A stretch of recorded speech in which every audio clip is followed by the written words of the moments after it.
This conference will now be recorded. So we begin with the biosynthesis of fatty acids in today's class. That is the actual construction of fatty acids that is going to happen from scratch. Previous classes we have seen about how the fatty acids provide us energy.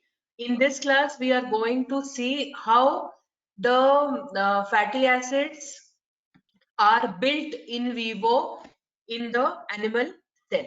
Okay, so the beginning of fatty acid construction starts from acetyl CoA. This fatty acid construction is happening in an animal cell, and what you see on the screen is an illustration of the construction of palmitate or palmitic acid, which is also a fatty acid.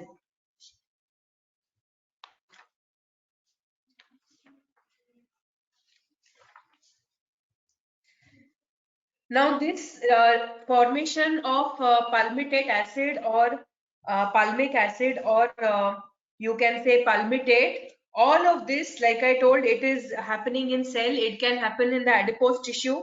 It can happen in lactating mammary glands. It mainly happens in the liver and the kidneys, and there is an enzyme system which is in place, and which is called as the FAS. Okay, and this FAS is responsible for actually carrying out the production of fatty acids. Now this is located in the cytosomal part of the cell, and the acetyl CoA is one of the source for the carbon atoms. So there are three steps or three stages in which you can divide the production of this palmitate or production of fatty acids. The first stage or the first step involves the production of acetyl CoA itself. Then it is followed by the conversion of acetyl CoA to malonyl CoA, and finally this FAS, that is the fatty acid synthetase complex, comes into picture to actually join all the carbon atoms and give you a long chain fatty acid.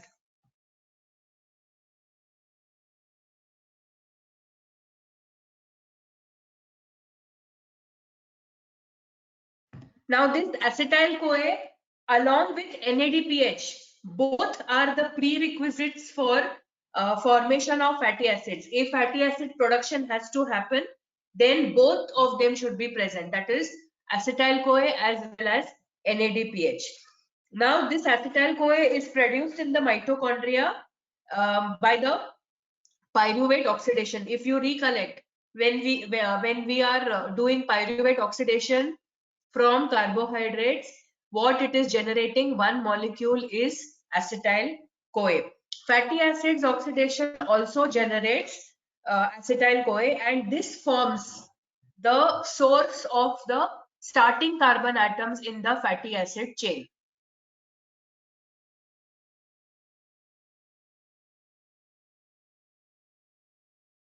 Now this all is happening in the mitochondria, but like I told you in the starting, that the enzyme system or the enzymes which are responsible for carrying out this fatty acid reaction, they are all present in the cytosol. But this acetyl CoA is impenetrable. It cannot cross into the cytosol from the mitochondria. So certain enzymes are required for that to happen. So what happens is acetyl CoA gets converted to oxaloacetate, and from this oxaloacetate then forms citrate. Okay, so acetyl CoA forms oxaloacetate. Oxaloacetate forms citrate, and this citrate can easily transport itself or move into the cytosol from the leaving the mitochondria behind. So this citrate will then travel into the mitochondria. Once inside the mitochondria, it will start its reaction. That is, citrate will again get converted to acetyl CoA and oxaloacetate, and this oxaloacetate is going to form the fatty acid or the base for the palmitate fatty acid or palmitic acid. So this was the first step, that is entry. First is formation of acetyl CoA. This formation of acetyl CoA is happening by the oxidation of pyruvate, and this is happening in the matrix, the mitochondrial matrix. It has to transport itself into the cytosol, but the acetyl CoA is impermeable for this transfer. So what it does is it converts itself to oxaloacetate and then citric acid, and the citric acid is easily movable or it is permeable for movement from mitochondria into the cytosol. And once into the cytosol, this acetyl CoA is ready for the formation of palmitic acid or fatty acid. Now inside the cytosol part of the cell, the acetyl CoA gets carboxylated to form malonyl CoA. So we are now moving on to the second step, that is acetyl CoA forms malonyl CoA. Once this malonyl CoA is for the formation of this malonyl CoA, acetyl CoA requires a specific enzyme which is called as the acetyl CoA carboxylase enzyme. So acetyl CoA then forms in the presence of carboxylase enzyme and biotin, which is a cofactor. It forms what is called as the malonyl CoA.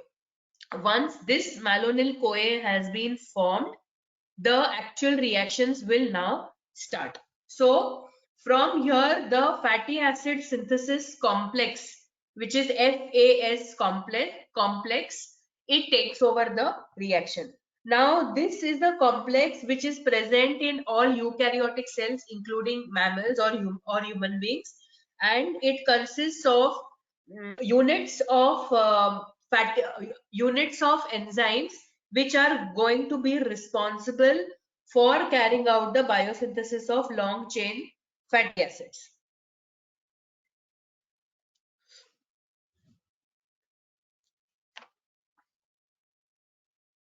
Now this fatty acid synthetase complex is supposed to be a dimer. That means it has two identical subunits, and these two are functional subunits, and they operate independently and simultaneously help in synthesizing fatty acids.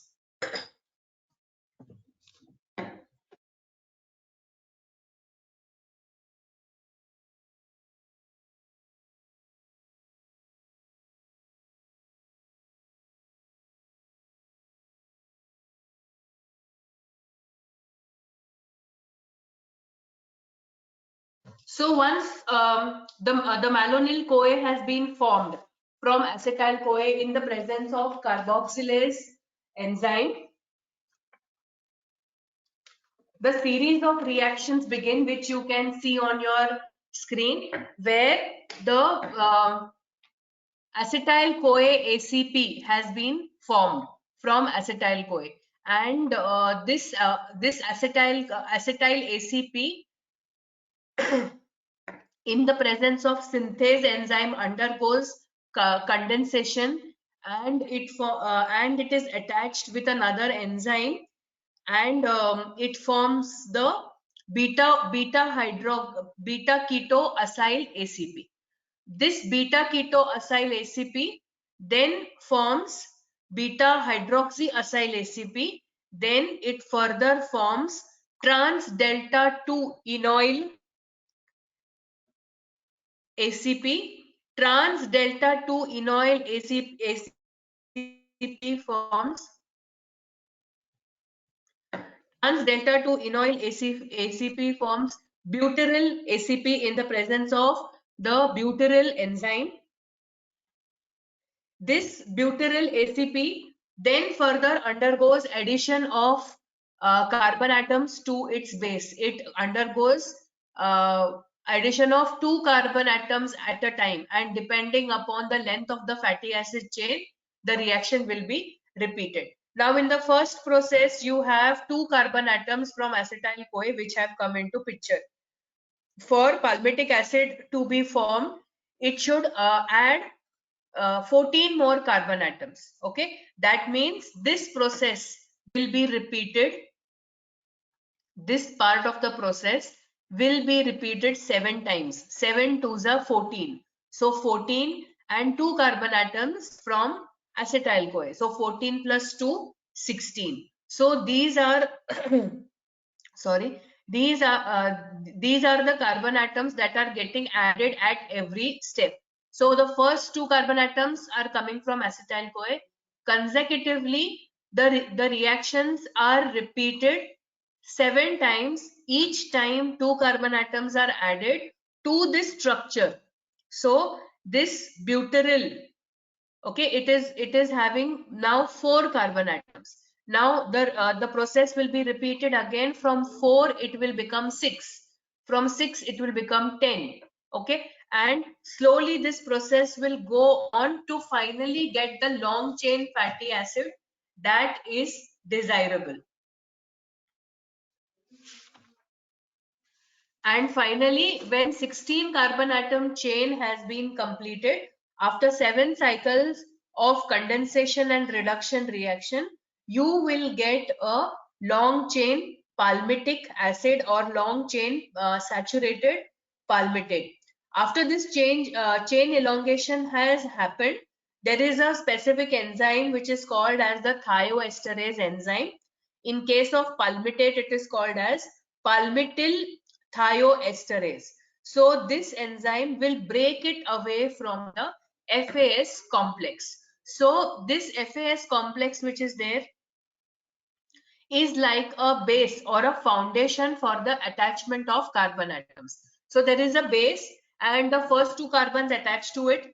Then it undergoes the first cycle of condensation and reduction reaction. Then 2 more carbon atoms come there. Then 2 more and so on till you actually get the long chain fatty acid. Now, depending upon what long chain fatty acid you require, the reaction will stop. After the reaction stops, it has to leave the FAS complex, the fatty acid synthetase complex. So to leave or to break the fatty acid from the fatty acid synthetase complex, there is a thioesterase enzyme which is involved and which will break away the fatty acid from FAS. Now this FAS is ready to start a new fatty acid synthesis. It is free for it. So again the process will start to form a new chain of palmitic acid or whichever acid at present the body is in requirement. So these are the chain of reactions which are involved, that is condensation, reduction, hydration and reduction, which are involved and which the cell is undergoing again and again to generate in the end fatty acids or beta long chain fatty acids. Now this is the comparison of the FAS1 and FAS2. So FAS1 is the type of the system that is present in human beings, animals. In general, it is present in vertebrates. And the major product or the use of this FAS1 is palmitate is formed. So 16 carbon palmitate is formed. The major fatty acid produced in human cell will be palmitate. Now, when you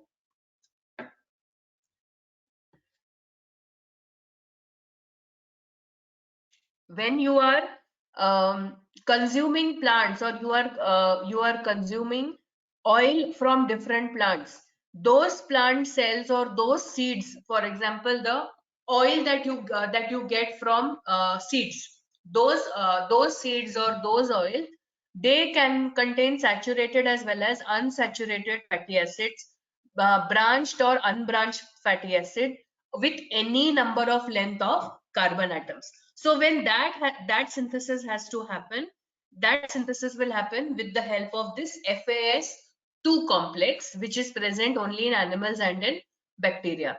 All the vertebrates, they have FAS1. They majorly produce palmitate or palmitic acid, and we have just now seen how this palmitate or palmitic acid is formed in the cytosol, and how acetyl CoA is responsible for, or it is helping in the formation of this palmitate in the human cell or in animal cell in general.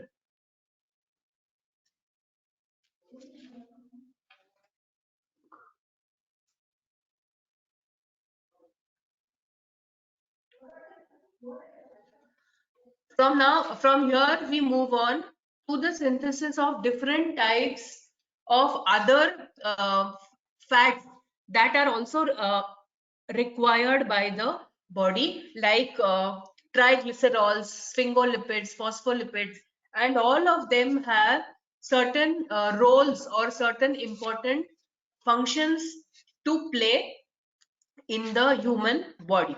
Okay, so the first that we will be seeing, the one of the very important types of fats is the production of phospholipids.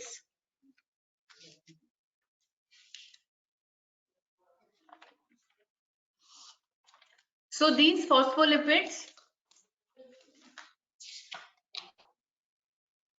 they are specialized lipids, and they all have different functions.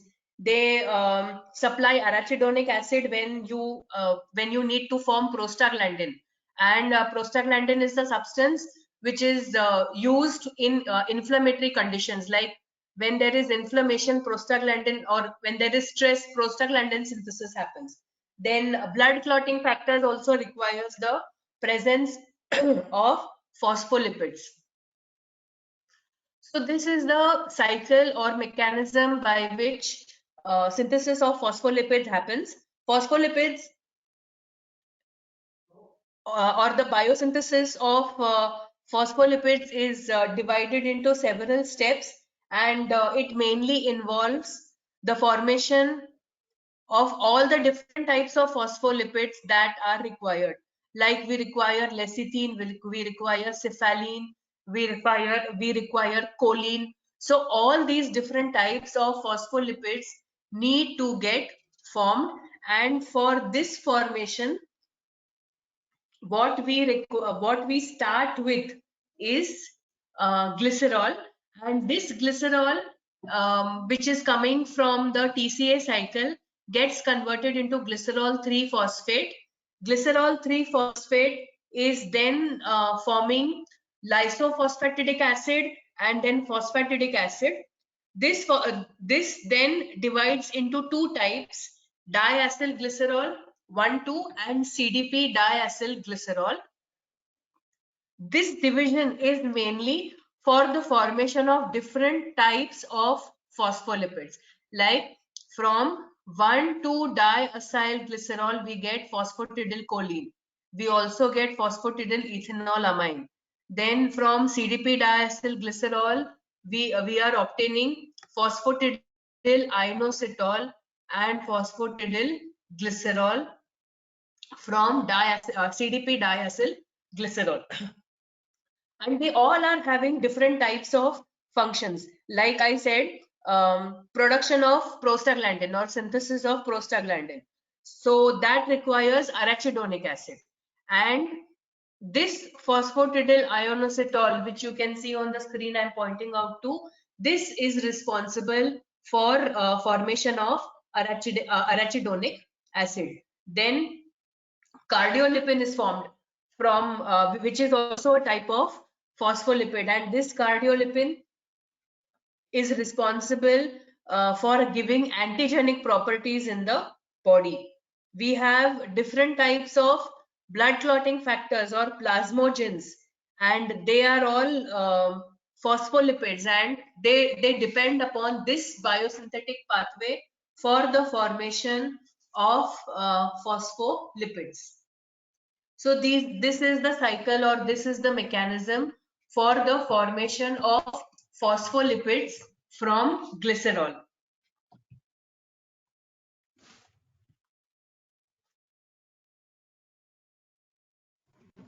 The next type of an essential lipid that the body requires is sphingolipids. These sphingolipids are also essential type of lipids, and you can see the cycle of formation of sphingolipids from palmitoyl-CoA plus serine. If you recollect, serine is a amino acid. Now in the body, the sphingolipids is present in two forms. One is sphingomyelin and the other is ceramide. Palmitoyl-CoA and serine, they are precursors for the production of these sphingolipids.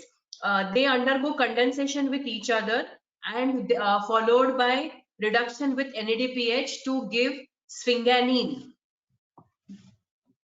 We are at this step, sphinganine. Now this is then acylated and it is giving N-acylsphinganine ceramide. Now this ceramide which is formed, it can get converted to cerebroside or sphingomyelin. So finally we have ceramide also obtained. That is the type of sphingolipids, and we also have the we are also obtaining sphingomyelin from palmitoyl-CoA and serine condensation. Now, several times what happens is these sphingolipids do not get synthesized in the body.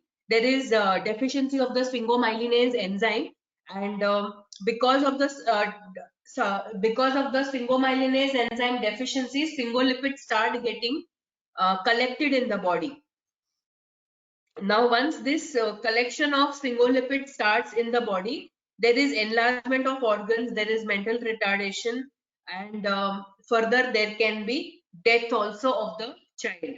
And several diseases are related to this sphingomyelin or the presence of sphingolipids in the body. That these are also called as lipid storage diseases.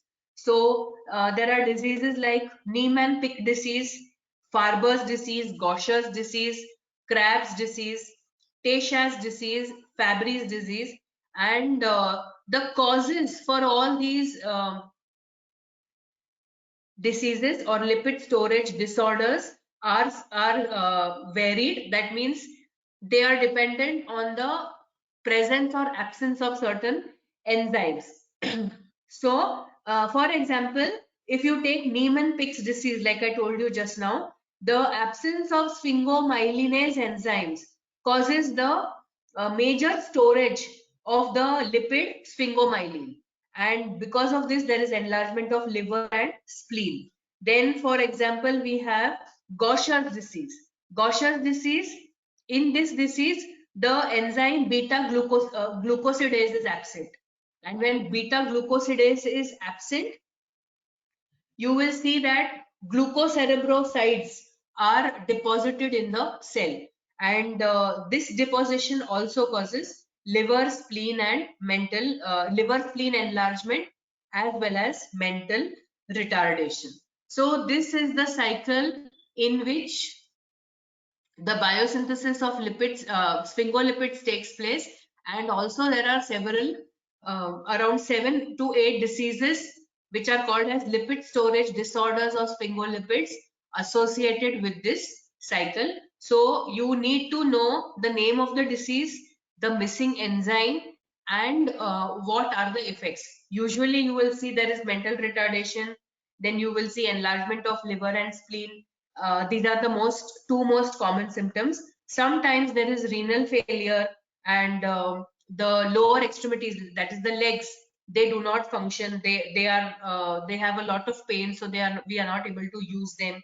And there sometimes are skin rashes that the patient develops when such lipid storage disorders the patient is suffering from. So until now we have seen two types of essential lipids or unique lipids which are required in a very less quantity, but they are required, they have importance in our body. Okay, that is phospholipids and sphingolipids. We now come to a very important type of lipid, and this important type of lipid is triglycerols. So triglycerols are nothing but the base for the formation um, triglycerides, or it is another name for triglycerides. And you know, triglycerides are very essential. They form the walls of different types of cells, and they are protecting the cell. They are forming an undivided part of the cell membrane. So this is the biosynthetic pathway for the formation of triglycerols. If you observe carefully, it is starting in the similar manner to the formation of phospholipids. In fact, it takes a small deviation from the pathway, and from phosphatidic acid, when one part is giving phospholipids, the other part is giving diacylglycerol. Now, diacylglycerol means there is glycerol structure from here which is coming, and acyl groups or two acyl groups are being attached to this glycerol. Okay, now to form triglycerides, diacylglycerol has to form triacylglycerol, so the third acyl group will be attached to glycerol structure. So what you see over here is glycerol is forming glycerol 3 phosphate, and with a series of steps it is forming phosphatidic acid to form phospholipids.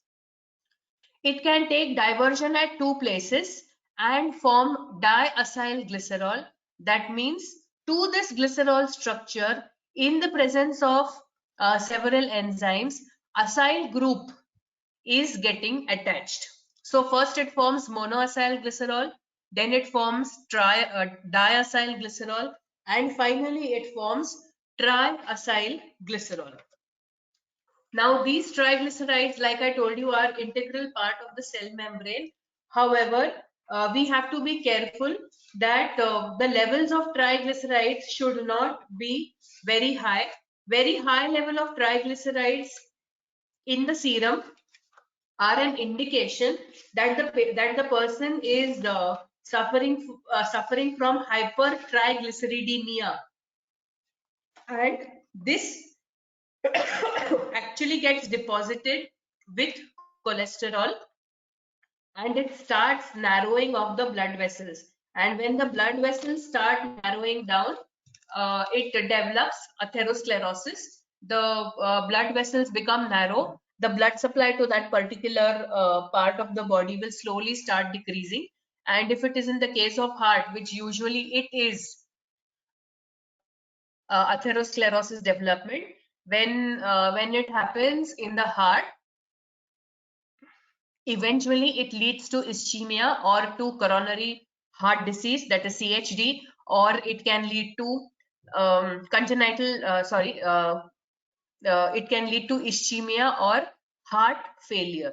Okay, so whenever in the serum the triglycerides levels increase, the lipoprotein as well as the cholesterol levels are also increasing, and all this happens when